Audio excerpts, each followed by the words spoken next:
That's it. Hey guys, and thanks very much for checking out another Coach Talk with myself, Steve Gordon, and Simon Trenholm. Hi to the guys who are joining us live on Facebook. This is episode number 5. Hopefully, you'll be able to check us out on whichever podcast downloader you use as well. So whether that be Apple or Stitcher or whichever podcast downloader you are using, and also checking us out on YouTube. So we are getting everywhere. Coach Talk is going worldwide, international, or just a gym on Albert Hill in Darlington. That's all that matters. How's your week been, mate? How's life treating you? How's your first week back? You sound like you smoke 50 a day. Good. Yeah, I've just obviously that was a training probably a 9 to 10. Yeah, my first full week of kind of non-biathlon training. Obviously, you and I are swapping disciplines. So welcome to the horrible world of long cycle for the first week. God, that's it, mate. You know. Yeah, I think. Yeah. How have you found that changing your focus from long cycle to? Because I know you've been dabbling in it, and it's kind of you've got a qualification there. But... I have. Dare I say, I'm enjoying the change. Still, obviously, the other day's training still had snatch in it, which is great, which is obviously still for my grip. So that's, that's still my favourite. Still just love the feeling of getting the timing right on that, and kind of relaxing into it. But also I'm finding the sort of clean and the timing in long cycle becoming that same sort of night. I'm not going to say relaxed, but that sort of movement, and really enjoying that. And then obviously, because it's long cycle and I'm not putting as many jerk in, it's feeling better on my shoulders. But I think we've, obviously you and I know we've changed the whole focus on kind of all of our training. So the pre-lifting routine that we've got, that I'm sure you'll talk about, is working really, really well for us as well. Carrying that into my belt sets, I'm feeling snappier, but I'm also feeling a lot more mobile through the hips, and whether it's less volume through my shoulders overhead, or whether it's those mobility routines that we're working through, I'm feeling better overhead. So today, although hard sets, ended up going kind of 2 reps quicker than I'd thought I was going to aim for when I was doing my fact. Certainly for the first 3 sets of 90 seconds. So I was chuffed with that, and then dropped back to kind of what I thought I'd manage. So, and obviously the jump mat said that I was ready to train. So again, it's just that whole cycle, the scientific approach, much more kind of analytical approach to the training that we're putting in, and it's really, I feel it in my lifting. In my lifting, it's good. What about you? Nice. Yeah, similar feeling really. I obviously spent a bit of time doing the reflective practice after last week's qualifiers. Spent some just trying to evaluate all of the small details and that the little pieces of the puzzle. That was quite easy to. What's easy to do is also easy not to do. It's easy to sort of think that you're eating right, you're eating enough macros and everything else like that. You're eating enough protein or carbs to support your training, but unless you're tracking it, you just really don't know how far you're going. Also, just little things like being a bit more meticulous with the HRV, making sure that I'm using that HRV and the Morpheus band to really guide my training and be a little bit more relentless with that, but also changing the approach to training, because before it was very much of we'd have the sets on the board. It was a bit more of a relaxed atmosphere and stuff like that now, but just had a switch this week, and actually just need to, when I'm training, me personally, it's a matter of just taking away any distractions, and that is a matter of not talking, not chatting about how's your week been, how's this been, how's work been, all of that. Just changing that focus. For the simple fact is, you know, sort of just making sure that it's completely focused on the lifting, you know, and it's very much of a, right, for this next hour or 45 minutes, don't really care what's happened outside of the gym, don't really care what's happening at home, don't really care what I've got to do that day. It's literally just training, nothing else, you know. And if that means that people try and speak to me and I just don't reply, or they get very short answers, then so be it. Because at the end of the day, I'm lifting for myself, and because I've set sort of high goals this year, and I really want to feel like I can push myself, I've got to change things up, and I've got to have that approach. And today's set proved it, you know. There was no distractions. We didn't even have music on in the background. It was literally count my reps, you know, come on, but no like, oh, what did you do last night? We can chat like that. We can chat. We can do that at any time. But as soon as the mobility's done, the warm-up's done, the foam rolling's done, and everything else, and the hip drills are done, and whatever it may be, as soon as the lifting shoes go on, boom, you got to be in the zone. That's it. You know, no distractions. It's just me versus the bells, and that is it. Do you know? So if I apologize in advance, anybody who comes into the gym and tries to have a conversation with me, because you won't get one. But that's the level of focus that I want to start applying to my own training. You know, that's what I had been listening to a few different things, and how I've got to change my focus on my training, and that's been a big pivotal thing this week. But also the other bits that I realized that I was missing out in the reflective practice. Well, like my macros was like a 3 out of 10, you know. So just tracking them, real simple basic, just tracking them, knowing exactly what I am, and then being really meticulous in where I am putting all of my calories on that training day and everything else like that, you know, whether I am watching, whether I'm doing a 6-day or whatever it may be, that massive change. And over a week, huge difference. Yeah. Just a huge difference, you know. Sleep routine so much better, you know, and it's literally in the space of a week, bang, you know, everything just seems to be elevated, you know. But I'm not going to, like I said in Friday Focus, I'm not going to get carried away with that, because of the simple fact is, when you first start a training cycle, it's very easy to be faked out. Everything feels great, feels great.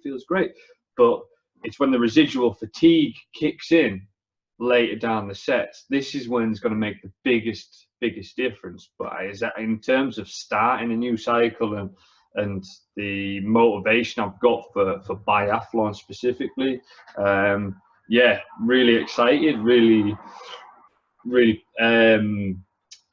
motivated to really push myself and sort of take myself out of my comfort zone with biathlon and stuff as well. But the approach to biathlon is going to have to be a little bit different, you know. With long cycle, I found I could approach it in a bit of a different way in terms of the warm up and the lifting sets and stuff. Biathlon's slightly different, because the margin for error in biathlon, for me personally, is so much smaller. You know, it's kind of actually, you make one mistake in jerk, you're going to pay for it, you know. You make one mistake in snatch, and it's going to come back to bite you in the ass. Long cycle, sometimes you can muscle your way out of it a little bit and stuff as well. You get to reclaim the bells, you get to reposition your hands, you get to, you know, all of those things. Eric's got a question, actually. He's just, oh, mate. So no, when I changed over to long cycle, it wasn't kind of a stop biathlon, start long cycle, because I wanted to qualify in long cycle. So for this cycle, we haven't necessarily gone back down to the 16s and then working back up. We did that with my training kind of the end of middle of December into January. So today's sets were 90 seconds on, 90 seconds off with the 24s. But the Oracle here will tell you what's going to happen with my training, because it's always a nice, pleasant surprise. I usually know a week in advance, you know, but obviously training with Steve for the best part of 5 years now. The way my body reacts on a week-by-week basis with the other volume that I put in, obviously it's something that we pay quite a lot of attention to.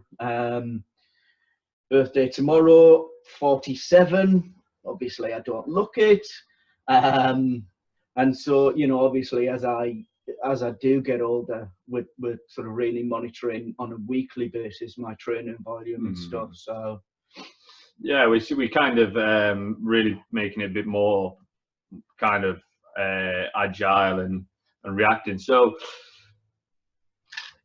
the way we approach pretty much our off season or our run up to any training programs still always has elements of long cycle or cleans. Even when you're doing biathlon focused, I'm still going to be doing cleans. When I was doing long cycle focused, there was still snatch in there. It's important just to be training those all year round, but the closer you get to a competition, then it becomes, instead of maybe 40% or 30% of your training program, it's going to either drop to 10% or even less. But because Simon's been training the movements for long cycle, even in his biathlon program, it means that we're not going to have to drop the weight drastically to just restart. It's not like we're just dropping off a cliff and then completely changing. You know, we're able to get the momentum back on long cycle because we're being able to train the components consistently all year round, you know. But what we will do for Simon, and because there's a different specific physiological component that's needed for long cycle in terms of kind of work capacity, because just that full body movement, a little bit more taxing, there's going to be a little bit more adaptation. So the way I'll generally be approaching it with Simon is we will drop the weight a little bit, not massively, but it's going to be spending a lot of time trying to fix certain technical nuances. That's going to help Simon's result elevate, but also just give him that specific endurance for the longer sets, because I think we've got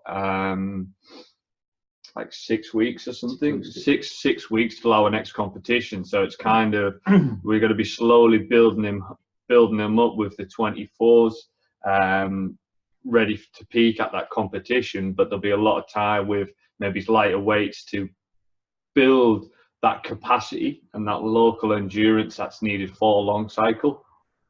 But the main thing for me is I always try and recommend guys to be doing bits of each movement all year round and having it in a position where whatever competition you are getting closer to, or whatever your event specific focus is, then you're just going to adjust the ratio of the type of training you're going to be doing. You know, it's no different to our assistance work. You know, far away from a competition, we do a lot of general physical exercises. So you'll use full depth squats. You might use overhead squat or heavy front squat or trap bar deadlift or conventional deadlift, whatever it may be.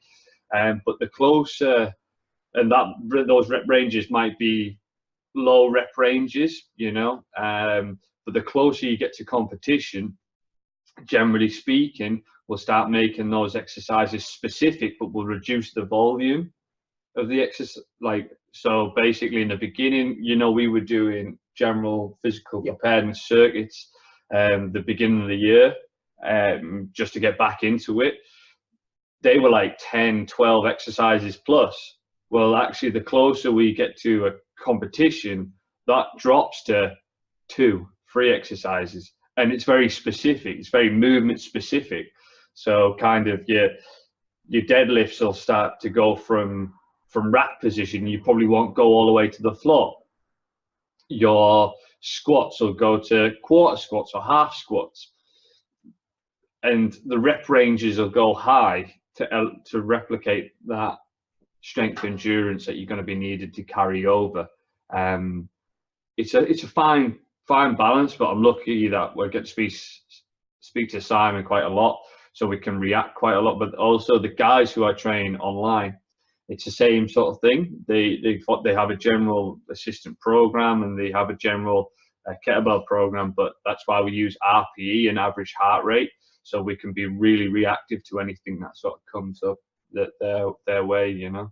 Just allows you to monitor training load, doesn't it? It's all about balancing that training load, because it's, as we talked about last week and the week before, it's that cumulative effect of training that you've got to consider. It's not, okay, I did that yesterday and therefore I forget about that because it's done.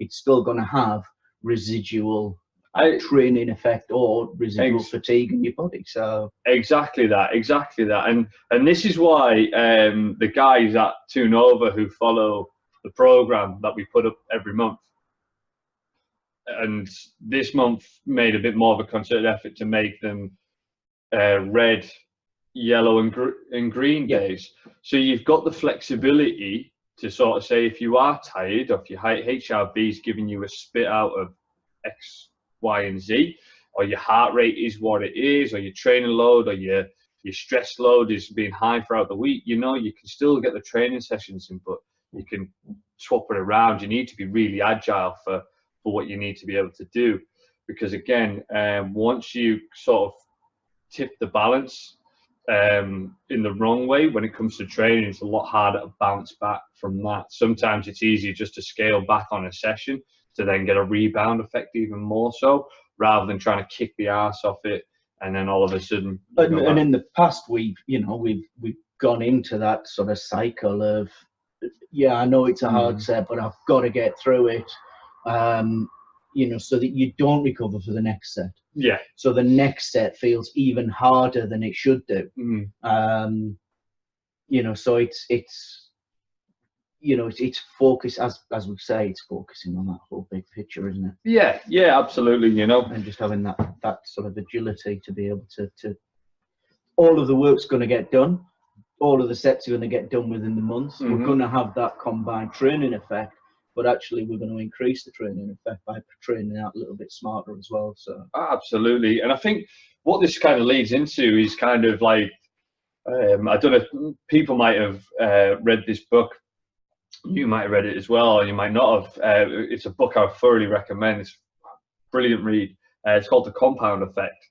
And basically he talks about it's the little things done consistently over time that make the big difference, and that's the same with training. It really is a compound effect. Your one training doesn't decide your full training cycle, but I think, and this is where I've had the biggest tipping point specifically in this week, in terms of looking at the other pieces of the puzzle that really make a big difference. So when you're looking at your macros and stuff, because you do it for one day, you don't really notice a difference. You do it for 2 days, you don't really notice a difference. You can do it for so many days and all of a sudden you'll just feel better, but you'll never know what day of the week it was when you turn fitter. you never know what day of the week it was where you dropped that bit of extra fat. You know, it is a compound effect. It's an effect that goes on and on and on and on and on. Then all of a sudden it's kind of like, oh wow, I'm here. You don't even realize it, you know. Yeah, and it's that consistency, but not scuppering yourself, not sabotaging yourself, not thinking actually, you know what, you know, don't lose the habits that have got you to that point and that will take you much further by going, well, actually, I'm here, so I can afford to have a pizza and whatever. I can afford to not sleep. I can afford to not have my water. I can afford to not take my supplements. It's those little things and that compound effect that have got you there and that will carry you on. Mm-hmm. Don't sabotage yourself after a week, after 2 weeks, after 3 weeks. It's easy to fake yourself out with that sort of stuff because, listen, like one pizza, unless you've got intolerances and stuff like that, but one pizza doesn't make you fat. But what happens is you do one day where you, and I'm speaking from experience, learn the hard way, one day of, oh, it doesn't matter if I have this after training, it's fine. Because you get away with it once. And then the next day, oh, it's fine, and it's fine. And all of a sudden, 10, 12 days later, you kind of, oh, my recovery's not as quick as what it was, or what on earth's happened, you know?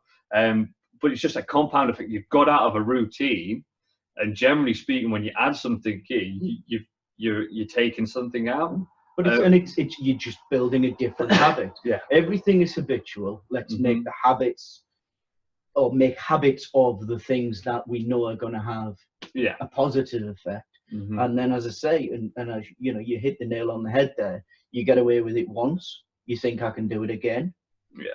I can do it again. And you a week, and suddenly you're having half a pizza, or you're having flapjack instead of your normal protein. You know, whatever it is that you're doing, as I say, it becomes habitual. Yeah. You know, and it's just sometimes just peeling it back, checking yourself, and you started really recording your macros and really looking at that, and it is an eye opener. It really is. Yeah. I've started doing mine, and you know, focused on. I thought I was eating carbs around my training, and really I wasn't. Yeah. I wasn't. Really started to focus on that, feeling it in my recovery and feeling it in my training as well. Yeah, yeah. You know, kind of just from my jump on the jump mat. You know, this morning I was at sort of averaging 51.5, 52. When we did it on Tuesday of last week, 51, 52. The week before I was at 47. Yeah, yeah. The week and 3 days before that, excuse me, I was at 51, 52, which is where we started. So I'm now back to where I need to be because I'm recovering between sets better. Yeah, yeah. But I'm doing more volume. I'm doing more load. I'm throughout the week. Yeah, we're actually training more. But actually focusing on those recovery sessions, focusing on that yellow, you know, heart rate zone, and as I say, eating when I need to eat, what I need to eat to recover. You know, and it's, as I say, it's had a big effect. Yeah, I think it's one of the things is being meticulous with those bits of tracking, and again, it goes back to what we chatted about last week, though, and that's the tipping point of how far do you want to take it. Well, I want to take it quite far. I'm not going to make no bones about it. You know, I want to compete on the world stage, and I want to go to a high level. You know, I'm not going to make no bones about it. But to get to there, I need to make sure that I am tracking everything so I can react and be agile enough. So when I talk about tracking, it's the little things like sleep, tracking your sleep, really, really important. You know, last night, 9.6 hours sleep, I think it was. Great, you know, but not knowing that is really important. HRV, tracking that every single day, tracking the training load, tracking the jump mat, tracking my heart rate when I'm running, tracking the pace, tracking the macros, on the specific days and following the plan that runs parallel with my training. You know, making sure that all the pieces of the puzzle are really driving me towards closer to the goal that I've got. And that does take a level of discipline that isn't for everyone, which is, again, is cool. But for me personally, I think it's what makes the difference. It is, but just taking that next leap, you know. You can do it in inverted commas a normal life. Planning, the sort of one of the videos I did was just talking about plan your food, plan your nutrition. Niall work shifts, long hours, trains around that, has to plan his food. I've been, as I say, much more planning in my food. Charlotte plans her food.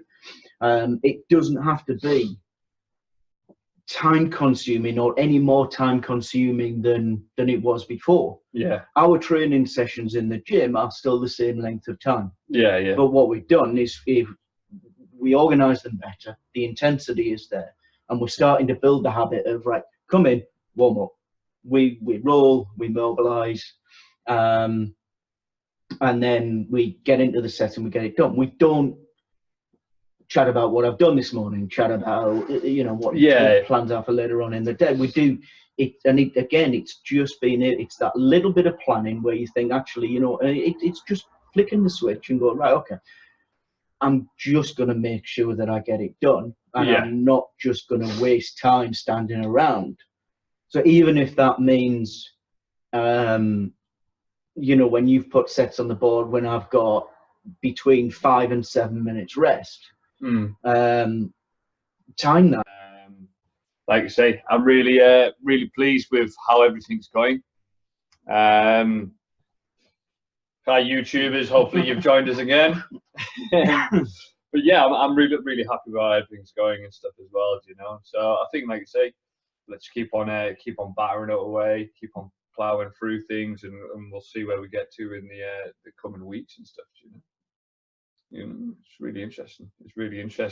Anything else, mate? What else has been happening, mate? What else has been going on?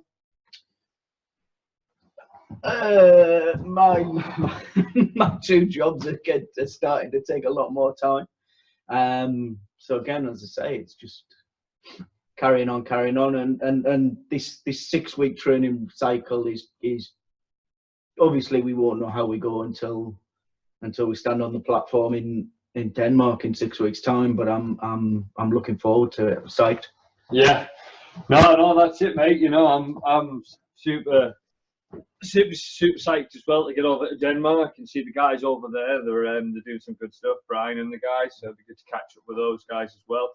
It's going to be, like I say, interesting to sort of push on for that comp, because it'll be a nice little warm up ready for the Europeans a couple of months after, and sort of building towards that as well, So which I'm sort of looking forward to.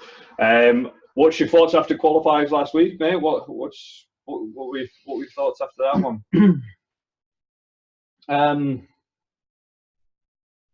I was nervous going into the long cycle set. Really nervous.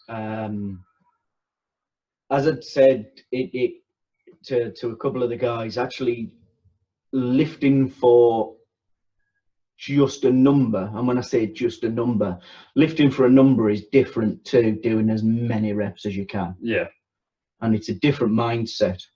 And as I say, having never qualified a long cycle, and you had done the numbers a couple of 3 times, and that was fine. But actually standing on the platform and redoing the numbers, it kind of took me back to almost the same nerves as kind of the World Championships in South Korea, in Hamburg, and in Ireland. But again, just trying to be focused. Yeah. So happy enough. Mobility felt a lot better than it did in the grassroots. the 2 weeks before. Yeah. But then we hadn't had a 3-hour drive, so we were fairly fortunate with that. Obviously, Chris has got 3-hour drive to qualify today. Yeah. So obviously, good luck there. Please don't leave it to just getting one rep. You know, under qualification again. Make sure you get it this time, buddy. So yeah, some ups and downs of the day. But I thought as a team we did real well. Yeah. What was your thoughts after it? Because obviously I go through that reflective practice. So being able to sit down and really focus on where I need to improve, scoring myself out of 10 on every single aspect of training, every single aspect of sleep, every single aspect of nutrition, motivation, all the little things that make up the really important pieces of the performance puzzle. Like I say, I go through that in great detail, but sort of what was your sort of reflective practice on that, mate? What's your thoughts after reflecting on that? Yeah, I went through the reflective practice. My food with Christmas and stuff hadn't been necessarily as good as I wanted it to be. Yeah, I made weight comfortably, just in my sort of normal kind of week before protocol. But as I say, that gave me the kickstart again. Really, last week really gave me the kickstart to start re-looking at my food, re-looking at my mobility, so that I can get my hips moving a lot more. I felt strong enough. Overhead, I was tight, but that wasn't lack of mobility, that was not breathing overhead. Yeah. Really focused on that today and made a huge difference. Yeah. A huge difference. Yeah. So again, as you say, it's just anything that makes you re-look at and re-evaluate where you are. Yeah. You know, is a good thing. And I think that reflective practice, I'm gonna do that. I'm gonna commit to doing that once every 3 to 4 weeks. Be it longer sets in the gym, be it sprint sets in the gym, whatever it is. I'm just going to choose a date, diarize those, and go, right, okay, this day I'm going to do my reflective practice. Yeah. Just to keep checking myself, just making sure that. Well, something I do after every single training session, I reflect on it. I write notes in a training diary. How did I feel? I log it down in Morpheus. The guys over at Morpheus have done a great job, and they've recently added notes in there. So after training, as soon as you've stopped your session, you put your RPE in, you rate your performance, but there's also additional notes, which is really good, because it allows you to say, right, well, I felt really strong on there. I did this, which helped me to push and drive on for this. And that's really important. You know, I think you need to be able to reflect pretty much daily in when it comes to your training now. You know, I do the big reflective practice after training cycles and stuff, but you kind of need to check in every single day to have an understanding, because there's always something that can change and you're just not even aware of it. But if you have a rubbish set in the gym, you need to write about it. You need to write about it, so you've got a reference point that you can go back to and go, well, I had a bad day in the gym, and then you can look at your macros, and it was like, well, was it my carbs? Did I have enough fuel in my body ready for the training? Look back to your sleep, and it all comes back to that tracking loads of different things. You need to track your feelings, how you feel that day. At the end of a session, just writing it down, what felt good, what didn't feel good, what do you want to improve on. Today, I've written it down, felt really strong. I had motivational videos playing on during the mobility and during my warm-up, which got me psyched up, ready to push through my sessions. I've got a reference point now, you know, really important. And I've been learning a lot from, I've been watching Dorian Yates. He's got a video that he did for London Real, fantastic interviews. But the guy's approach to training was real intense, real intense. And we look at bodybuilders and those guys who got to where they are have to be mega intense. Any guys who are at the top of their game, always mega intense when it comes to training, and the way they log it down and everything else like that is really at an obsessive level, you know. But it's what gets them to where they want to be. And myself, by doing that, has made a massive difference on just being able to write down in my diary at the end of a session what went well, what didn't go well, and how I felt at this time. So I won't even look at it, you know. But what it does do, it serves a purpose as a reference point further down the line, but also it draws a line at the end of that session. So as soon as the session's finished, that's it. Yeah. That's that. I don't want to carry over that drive, that desire, that intense focus that I've got in my training. I don't want to take that outside of the gym, because all that'll do is it'll stop me focusing on what I should be focused on outside the gym, and that would be family and relaxing and resting and having downtime and doing all of the things that we're meant to do to enjoy life. I want to make sure that when I'm in the gym, it's focused, and by writing down my feelings and by the end of a session, just reflecting it, I'm able to park the session. That's it. It's over. Now we can have a laugh. Now we can chill out. Now we can chat crap about rugby and whatever it may be, you know. That's been helping me massively, you know. And again, that's something that I've always struggled with in the past, is actually differentiating Steve the kettlebell lifter or Steve the kettlebell coach from just Steve. Steve the dad, Steve the partner, Steve the friend. Being able to differentiate that is really important. And it's very easy to get them clouded and mixed up. And I've done that many a time, you know, and caused arguments and or whatever it may be, and just maybe not give the attention to people that they deserve. But for me, going forward, being able to park that and put a line in the sand on that training session and mark it up. But if I write down in that book that I could have given more when it was a 9 to 10 day, I never ever want to be in that position. So that kind of statement at the end of the session forces me to make sure that I'm pushing every single rep, driving to the line, and making sure that I am pushing myself to the limit on a 9 to 10 day, you know. But like I say, it's an interesting process, real interesting process, you know. But just had another question there from Eric and stuff like that, and you know, obviously we've talked about running and cardio output training before. I've spoke to different guys from different gyms and different athletes and stuff.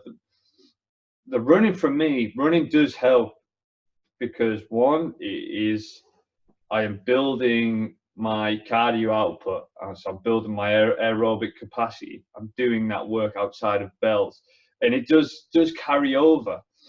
What it does do is it's a different stimulus without an extreme load like kettlebells is. But I do running because I enjoy running, although sometimes I don't. But I generally do running because I enjoy running. I like getting out from behind the laptop and outside of the gym. And I've got a dog, and if I don't run her 3 times a week, she becomes an absolute nightmare. She's so full of beans. But that being said, the reason why I'm doing it is so I can stay in that green zone. I can speed up my recovery. I can do my cardio output. Now, the heart is a bit of a dumb muscle in terms of, well, actually, it doesn't know if you're doing rowing doesn't know if you're doing boxing, doesn't know if you're doing running, doesn't know if you're cycling, doesn't really know. All it knows is that it needs to speed up, or it needs to increase the left ventricle if you're doing cardio output training. It knows it needs to adapt and create that so it can accumulate the volume of blood that it needs to pump around the body to sustain that exercise and to keep you alive. That's what it's there to do. So in terms of running, the running does carry over, but it's not the running specifically. It's the fact that I'm getting my heart rate in the green zone, which is between 135 to 140 beats per minute for me. And that's why I do it. You do cycling and rowing. But the main goal is, it's not, right, Si, you've got to do so many meters, or you've got to do this, you've got to do that. It's, listen, like 35 minutes, keep your heart rate here. Keep your heart rate here. Yeah. And that's it. I find it easy to control on the rower, find it easy to control on the bike. Mm-hmm. My knees and my ankles are both broken. I've 6 operations on my knees, so I running just destroys my lower body. And so it's just doing what you, in inverted commas, enjoy. Love getting out on my bike, but don't mind on the turbo trainer. Love rowing, never been in a scull, and probably never ever will become part of a rowing aid. But it's again with the, as I said last time, throw on my audio books, multitask, get my cardiac output, and also get some learning done at the same time as well. So and as soon as you add anything like a different training modality, then you've always got to, before you add something in, you've always got to say, why am I doing this? And that goes for the intensity as well. I remember chatting to one of the guys at the English qualifiers. He was like, okay, I'm thinking about doing this. The first question was like, well, why do you want to do it? Oh, well, I felt that I was like, yeah, it makes total sense. But just remember, if you're doing this, then you've got to make sure you monitor your zones, you're going to monitor your load, because if you add another high intense exercise in, then that's going to have a detrimental effect somewhere else. And if your main goal is kettlebell lifting, then potentially it could have a detrimental effect there, So this is why it's really important to have an understanding of when you're going to add something in, is it conducive to the end goal? If you're just doing it for general fitness and you want to keep it up and just jump around from different thing to thing, that's cool. There's a time and a place. But if you are adding something in, and the main goal is to get better at kettlebell lifting and do higher numbers, then make sure that it supports it and it doesn't detract away from it. Because if you're doing high intensity red zone type sets with your kettlebells, then make sure that you're only going to be able to sustain that for so long. And if you're going red zone with your bells, which hopefully you're trying to get at least two of those sets in a week to really push yourself and develop. But if you're trying to add a red zone in a CrossFit set, and a red zone in a boxing set, and a red zone in a run, then there's going to be a point where the body's just going to go, do you know what? I've had enough. Really had enough. And that'll detract away from your main goal if it is kettlebell lifting, or if it is boxing and stuff like that. The specificity is really important. The transfer is really important. The transfer from running is the cardio output. Transfer from the rowing is the cardio output. The transfer from the cycling is the cardio output. If I need to get Simon stronger in certain positions or certain movements that I feel are going to transfer to his bells, you're going to bet your bottom dollar I'll be trying to make sure that it transfers specifically. Not just putting stuff in for the sake of doing stuff, because ultimately if you're doing stuff for the sake of doing stuff, you're getting distracted from the main goal. That's my thought process on it. That's the way I view things. I'm very, very sort of stoic when it comes to that. But but that comes from my experience of screwing myself over by trying to chuck too much stuff in and then not achieving what I was wanting to achieve, you know. So yeah, if you're going to add running in, mate, go for it. Just make sure you wear your heart rate monitor, track your runs, and make sure you're not going OTT, mate. Hopefully that answers your question, buddy. But yeah, it's all good questions, mate. It's all good questions. But yeah. So guys, anyway, I think we've rattled through. So like I say, it's been another really good coach talk. I've really enjoyed sort of chatting through. I don't know if you've got any final thoughts, mate. No, I think we've covered everything that we set out to today. You know, a little bit more relaxed, and it's good, mate. It helps. It's good, guys. Like I say, we're doing this to share the Trenholm ethos and processes with the kettlebell community. We're just trying to open people's eyes to our style of training and get my thoughts and Simon's thoughts and bounce ideas off. So, but if there's anything that you want us to discuss specifically, feel free to shoot us a message over. Remember, do subscribe to us on YouTube, because that helps massively, but also because of the way Facebook's algorithms are now, sometimes you can miss stuff and we don't want you to miss any content. So make sure you subscribe. Make sure you subscribe and download the podcast, whether that be whichever sort of podcast player you use. I think I use one called Podcast Republic. There's so many different ones out there. There's different ones for iTunes. Make sure you subscribe to those, because there will be 2 a week going out. So make sure you do download those and you don't miss out. But yeah, keep on posting the kettlebell community. If you're not a member of that, just head over to Kettlebell Community, powered by Trenholm Kettlebell Training, on the Facebook group. Make sure you integrate with the rest of the group. Post why you're there, what you're hoping to learn. But yeah, apart from that, guys, keep swinging, keep smashing it, and we'll catch up soon. Take care.